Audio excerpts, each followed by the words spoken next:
Says that kids are safer in drag shows than attending church. This Pastor Brendan Robertson, pictured here with this glowing picture on his personal website, is making the rounds because he is going with provocative statements. I want to be clear, this man calls himself a pastor, but he has no church. Whenever somebody calls himself a public theologian, you should say, oh, that's a guy without a church, right? But this public theologian is trying to raise awareness by bashing churches. He's saying that drag shows are all love and churches are mostly hate. Now, what's ironic to me is that thought is not new. You see that all over. But here's a pastor who doesn't have a church, who's trying to get a church, bashing churches.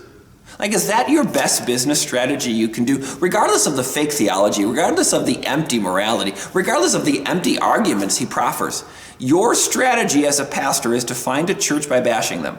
And you think that, and if you look at the track record, the number of failed churches that he has pastored and no longer does, you think now people are going to give you control of their spiritual life? They're going to have you serve them as their pastor when all you do is bash the previous ones? This is the wisdom of human life, that I decide this human creation is better. I decide this shiny object here, this drag queen shows, that's going to make me happier. But God and his word you really can't trust, but what I make, that is the solution. So this is how humans always think. Psalm 94. O Lord, the God who avenges, our God who avenges, shine forth. If you're going to call yourself a pastor, if you're going to hold up what God says, you should actually read what God says. Oh God, the Lord who avenges, his name will not be trampled. His glory will not be trampled long. He will avenge. He will repay. If you're going to say that God says, or God is better, or this is better, or whatever you want to say, understand, he will shine forth. He will come forth. He will judge me. I'm called to be a pastor. I have requirements. It's in the Bible. If you're going to have this high calling from the Lord, understand the requirements. Understand the judgment.